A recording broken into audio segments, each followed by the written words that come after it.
No vídeo de hoje, vamos falar sobre um tema fundamental. Um ministério de tempo integral, itinerante e apoiado pela fé é bíblico e relevante?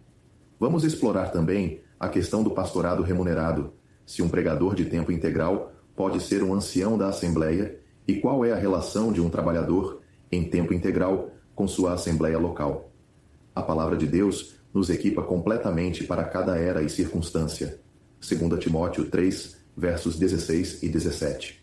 Vemos que o Espírito separou Barnabé e Saulo para uma obra distinta. Atos 13, versos 1 a 4. E ainda que Paulo tenha trabalhado secularmente em alguns momentos, a norma é clara. Os que pregam o Evangelho, vivam do Evangelho. 1 Coríntios 9, verso 14. O ministério itinerante, tanto naquela época quanto hoje, fortalece e expande a obra de Deus entre as assembleias. Timóteo, Tito e outros também participaram desse trabalho, mostrando que tal ministério tem base bíblica sólida. O sustento para esse trabalho sempre foi baseado em ofertas voluntárias de assembleias e crentes individuais. 2 Coríntios 11, verso 8 e Filipenses 4, versos 14 a 16. Reduzir esse sustento a um contrato tira o caráter espiritual da doação cristã e diminui a dependência do obreiro em Deus.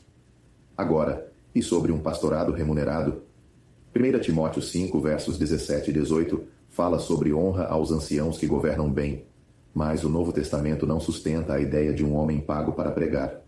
Os anciãos deviam ensinar, 1 Timóteo 3, verso 2, e trabalhar com as próprias mãos para sustentar-se, Atos 20, versos 34 e 35. O versículo ensina que os anciãos poderiam receber assistência financeira se tivessem necessidades, mas isso é bem diferente de um pagamento regular ou de um salário fixo para um pastor. Outra questão interessante: um pregador de tempo integral pode ser um ancião? O exemplo bíblico de Atos 13, verso 1, mostra que os mestres na igreja de Antioquia também guiavam a assembleia.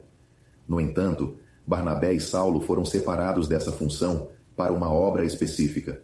Timóteo trabalhou em uma assembleia estabelecida, Éfeso, corrigindo erros, enquanto Tito ajudou a organizar assembleias incipientes, Tito 1, versos 4 a 9.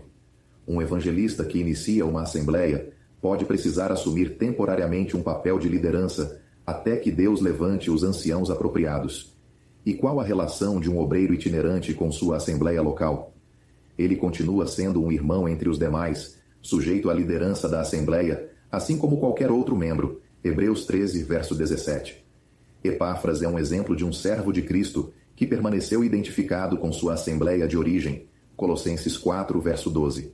Seu ministério é uma extensão do interesse daquela assembleia, e não uma iniciativa pessoal independente. Os anciãos e obreiros de tempo integral devem respeitar-se mutuamente e reconhecer o valor do trabalho de cada um. 1 Tessalonicenses 5, verso 13. O modelo bíblico para o ministério de tempo integral é claro, é baseado na fé, sustentado pela generosidade dos santos e realizado com total dependência de Deus. Não é um emprego, mas um chamado. O Evangelho é preeminente e o obreiro é servo de Cristo, vivendo para servi-lo e não para estabelecer uma estrutura empresarial na igreja. Que Deus nos dê discernimento para entender e aplicar esses princípios em nossa vida cristã.